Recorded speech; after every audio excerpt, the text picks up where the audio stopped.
been discussing about a lot of topics in our previous videos. I guess you know how to frame speeches, how to create it more interesting, and of course give creative introductions. So today we are going to see more about presentations. Nowadays it has become a norm that we present in almost every situation. If you are a school student, you might be presenting in your class on a topic. If you are a college student, you might present your viva, or you might present topics in front of your class. You might even go for outside presentations where you present your papers.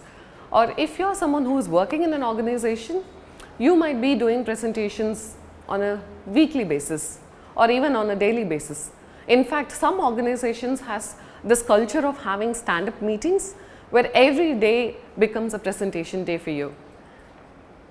We've prepared a lot, we've done a lot of presentations, but do we understand if we are doing it effectively or not? My first question to you is, have you ever gone back after your presentation and introspected if that was effective or not? This lesson would help you to do that and also to make your presentations effective in the future. So I'm going to split this into two parts. One is before the presentation and one is during the presentation. Let's take before the presentation. It carries equal weightage because unless and until you prepare well and present well, you cannot call it as a successful presentation, isn't it? Let's take the before the presentation part. Generally, you would definitely know that you're going to do a presentation before, say, a week or 10 days or a month. When you know that, you have opportunity to create all the information that you need and of course populate it in a way that your audience will be impressed. So before the presentation, there are few things that I would request you to check. First thing, whenever you prepare on a topic, say you're going to talk about the history of a place. So you need all the information to present. If your presentation is going to be for say 10 minutes, you would need to collect as much as information so that you can put it in the order. When you do the research, try to get stories, try to get facts, try to get information which will be blended together and presented to the audience. Because if you have only factual information, it may not really sit well. Who wants to listen to all the information all the time? That's why we have news channels, isn't it? So keep your presentation simple and short. A lot of us think that if you prepare a presentation, you have to write paragraphs after paragraphs and it has to run up to say 30-40 slides. It is definitely not like that. You can keep it short. The whole purpose of creating a presentation using PPT or any other visual media is to create a support system, that's all. End of the day, the whole presentation is dependent on the presenter, that is you. So first thing, prepare for the worst. Imagine that all the worst things that could happen on your presentation day. How would you do? What would you do if there is no projector, if your presentation is not opening, or if there is no power? How would you handle that situation? And that's what you have to prepare yourself for. When you know what you are going to present till the end, it becomes easy for you to handle such situations. So keep it short and prepare for the worst scenarios. Second, wherever you need to use images or videos or any form of materials that could support your presentation, please prepare well in advance and include it in your presentations. Because some of the things cannot be explained over text, cannot be explained by words. You need to show people images, pictures of certain things to make them understand how it looks like. Say if you're talking about a science experiment, showing the equipments used, showing a video of the experimentation will help you more than just explaining about the whole experimentation procedure. The next thing is to use tools.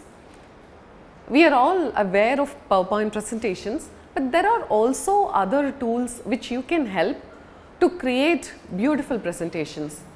Because if it's only based on text, of course PPTs will be helpful, But if you're going to include images, animations, videos, hyperlinks and a lot of other things, I would request you to go with tools like canva.com.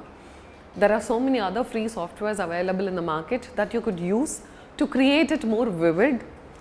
And only when you have these kind of preparation, you will be able to take the message to your audience in a clear way.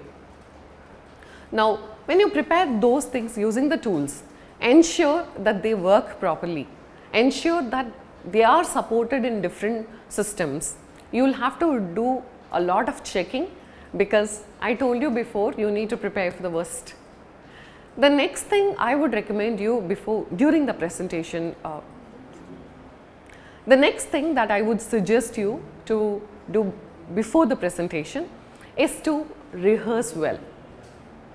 A lot of us think that once the PPT is ready, our presentation is done. It is definitely not like that. You wouldn't know how your audience would respond. You wouldn't know how you're going to start. So it's better to rehearse, keeping your audience in your mind. Visualize what kind of questions might come out, what kind of reactions might come from your audience. And when you prepare, when you rehearse it this way, it becomes easy for you to handle the actual situation. And the last one, when you do the presentation preparation, is to create prototypes, create models, take whatever support materials you could add to value add during the presentation. If you're talking about, say, robotics and you want to show the working model of it, I think that will be better than just explaining. So prototypes, blueprints, working models, all this will help you to make your audience understand the topic that you explain. Now we've discussed enough about preparation, what you have to do before the presentation. Moving on to the next part, that is the delivery part. Both are equal. Unless and until you deliver it well, you may not feel satisfied with your presentation at all. So what are the things do we need to do during the delivery? You would be there, you would open up a presentation and start reading the lines, start looking at the image and explaining them. Is that how a presentation works? I think yes, but it is better if you avoid reading from the presentation, because if they have to read it, they can do it by themselves. There is no need of a presenter to do it for them, isn't it? Please do not read, explain the points. That's why I was telling you to keep it short when you are preparing. When you have bullet points one after the other, it becomes easy for you to explain it, brief about those points. But rather, if you have paragraphs mentioned, then you would be just reading between the lines and your audience would lose interest. It's going to sound monotonous to your audience and they're going to probably feel sleepy after a few minutes of listening to you. The second thing that you will have to do during the presentation is to interact. Of course, you have a lot of edge over there. You have to convey the message that you've prepared. But end of the day, unless and until your audience understands what you say, it may not be an effective presentation, isn't it? So interact with your audience, ask questions, tell them suggestions, ask them for their experiences, add all these points during your presentation. There are certain things which you have to do spontaneously. Only then you will be able to keep your audience awake till the end of your presentation. Say if you are going to take 30 minutes or 45 minutes, then it's very important for you to build that two-way communication. If you keep it only one way, after 5 minutes or after 10 minutes, you would lose your audience attention in between. And the next thing that you have to do during the presentation is to check if they are following your message. We would deliver wonderful speeches, we would deliver wonderful messages, maybe serious presentations, but are they following you? Are they with you till the end? Unless and until you make sure that they are with you from the beginning till the end, how would you know that they have taken all the message that you wanted to convey? So have some checkpoints in between, probably asking some small questions to them in between, asking them for some suggestions, asking them to share experiences relevant to the points that you are sharing, or maybe calling out names, sharing jokes, sharing witty comments. All this will help you to build that liveliness till the end. It's not just about talking seriously, it is also about ensuring that your presentation goes lively till the end. There is one important component to this, that is the body language. Imagine you stand straight and you explain without any expressions. You're just going to sound like a newsreader, isn't it? There are a few aspects of body language generally we suggest with respect to presentations. First is your eye contact. Do you have eye contact with everybody in the audience? Do you maintain eye contact frequently, or do you only look at someone who is comfortable for you? You will have to maintain eye contact, because the more eye contact you make with people, the more interested and inclined they would be in your presentation. If you go back to your school days or college days, most of the times teachers or professors ignore the last benchers, leading the last benchers to get away from the lectures, isn't it? And this is the same which happens in your presentations also. So when you do not look at your audience will lose interest on your presentation. The second thing is to have some sort of expression. Say when you talk about something happy, your face has to lit up. When you talk about something serious, your face has to shrink. And your eyes, your face, your lips, everything has to express some sort of emotion related to the topic. I wouldn't suggest you, if you're doing a science project, you need not use expressions, but at least bring in some comments in between which will allow you to have that varied body language, varied expressions. The next thing is about gestures. How well do you use your hands? Do you have an open gesture where you allow your audience to share? Your body language is open and you tell the audience subconsciously that you are also ready to listen to them. So when you have a closed body language like this, it shows that they are not allowed to ask you any questions.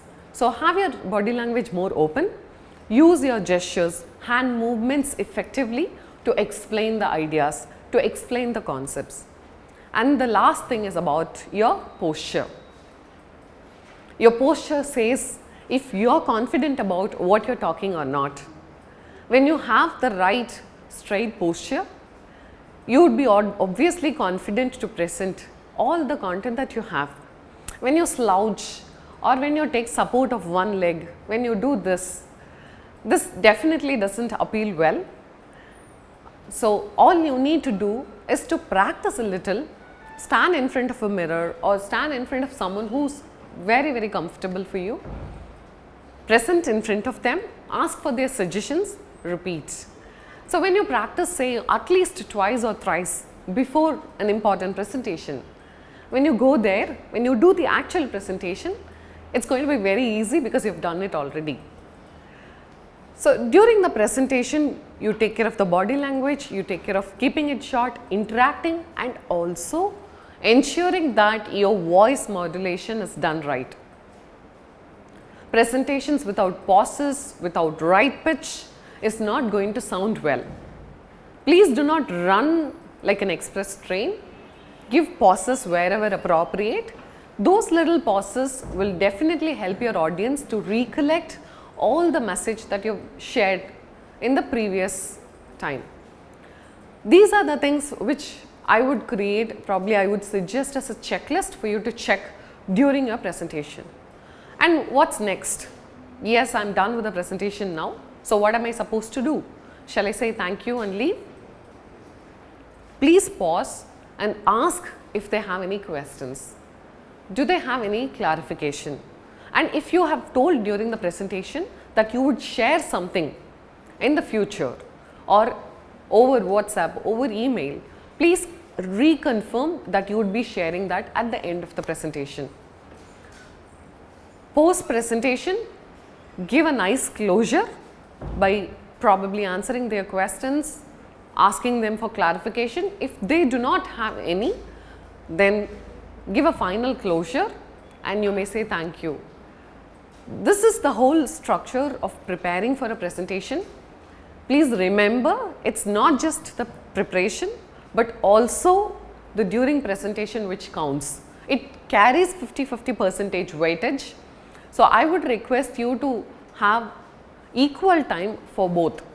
Prepare, rehearse, at the same time present well. As usual, I would recommend you to send your presentations. If you have any questions related to official presentations or college seminar presentations, you can always write to us.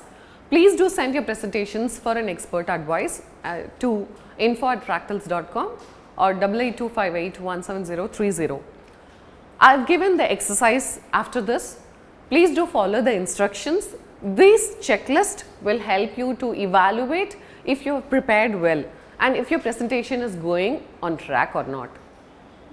Do write your feedback to us after doing your presentations, and if you were able to make your audience understand what you really wanted to convey.